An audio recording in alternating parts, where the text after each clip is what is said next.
Just say it, man. Don't make me ask 20 questions. What is the point? Get to the point. Just say it already! Welcome to the Podcram. The following are my highlights from Shane Parrish's The Knowledge Podcast number 165, in which he interviews business consultant George Stalk Jr. Enjoy. 37 minutes in, the guest, George Stalk, says, "One of the phrases I hear a lot in family companies, but I rarely hear in public companies, is, we gotta keep our powder dry. What they're really saying is, I gotta keep money in reserve for both positive and negative contingencies."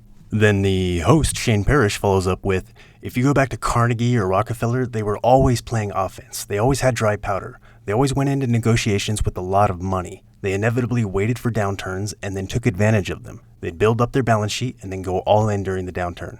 It's almost like any disruption is good if you have dry powder, and any disruption is bad if you don't." 39 minutes in, it's mentioned that George Stalk wrote a book called Competing Against Time, which might be the only book Tim Cook has recommended all Apple executives read. George says the one-sentence description of time-based competition is giving your customers what they want, when they want it, where they want it, faster than your competitors can do it. At 46 minutes, we learn George went to Japan for Boston Consulting Group in 1981, trying to understand a chart that compared a good Ford factory against a good Toyota factory, where the Toyota factory was a third the size of the Ford factory, had 3 times the product variety, so it wasn't as focused, but was somehow twice as productive. He looked at the numbers and found that Toyota had 1/10 the overhead that Ford did, which they achieved by facilitating small batch production with short setup times, limited material movement, and on-the-floor scheduling. At 49 minutes, George says, "Anomalies are always a great opportunity to find new ways of doing business, but most management teams don't take the time to understand anomalies. They explain them away." At 74 minutes, George says, "Zappos was one of the first companies I came across where they use returns as a marketing opportunity, whereas other people, at that point in time, if you went to Walmart and looked at their return policies, it was astoundingly complex, didn't look very customer-friendly at all. And Zappos said, buy what you think you need and send the rest back. They found a way to use returns to make the customer take the risk of buying online." Then our host Shane carries the insight further. "You can buy a New York Times subscription in like 3 seconds online, but if you want to cancel it, which is effectively a form of return, it'll take a week or like 2 hours on hold with customer service. It should be a click of a button. We have buy now, so we could have cancel now. We could literally have one-click cancellation. That would be a marketing advantage." At 76 minutes, George quotes the scenario where you call with a problem and the person on the phone says, "It's not my department, so you gotta go to this department." I hate it when they say that to me. You'd like people to say, "I own your problem." The least expensive innovation I've seen is when people say, "If you don't feel like waiting, leave a callback number." That's almost satisfying. At 79 minutes, George says, "I really don't care about the supply chain crisis. What I care about is, how do I use the crisis in a way that puts my competitors at a disadvantage? Because as a company, I can't fix the crisis. It's a system phenomena.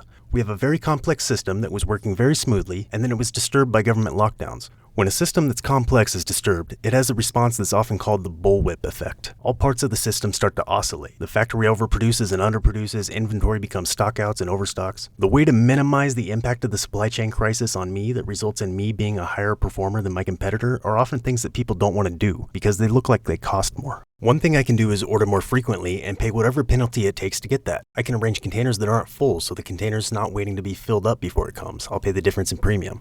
I can pay a premium when it arrives to get it off the ship first. I can pay a premium to be loaded last. I can pay a premium to put the box onto a train that doesn't stop. It turns out that time in supply chain crises is incredibly important because the longer the supply chain time, the more exposed it is to these oscillations. And so if I can become more time-based in my supply chain, I basically insulate myself relative to my competitors. I still have problems, but it's not as bad as my competitors have problems. At 82 minutes, George says, "The logistics cost of a TV set shipped by ocean to Best Buy is about 5%. That's pretty dang good. If I ship it by air, it's going to cost you like 12%. If I have a stock out on a flat screen TV, it could cost me 50% of my margin. If I have an overstock, it could cost me all of my margin to get rid of the product. If I can find a way to make all of that cycle happen faster, I'm less exposed to supply chain oscillations, and therefore I end up having higher in-stocks and fewer out-of-stocks, which the customer likes, and I make more money. And as soon as I get the thing to the point where I'm making more money than my competitors, I can use it against my competitors."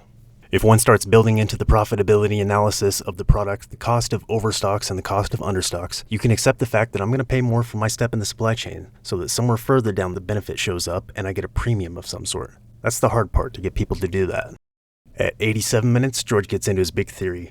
"The one big unknown, which probably won't become prevalent management theory for another 10 years, is what I call variance analysis. If one supply chain has a much faster flow through than a supply chain that has a longer flow through, not only is it faster, but it's less variable. So there's less distribution of outcomes in the supply chain.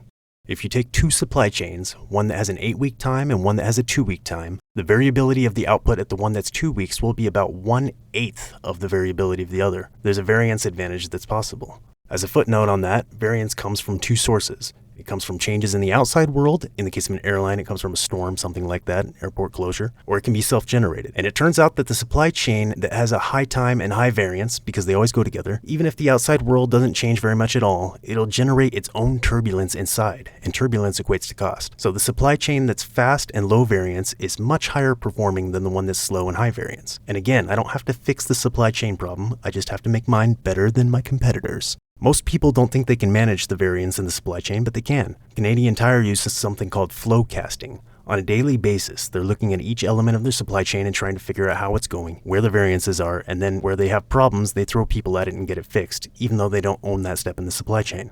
At 93 minutes, George says, I don't think in my lifetime I'm going to see a company step back and say, all right, now I've got cost, quality, time, and variance under control. Amazon, Walmart, and Toyota are probably the only three companies I can imagine that are even close to being able to do that. To me, variance is the next big wave, but it's so far out.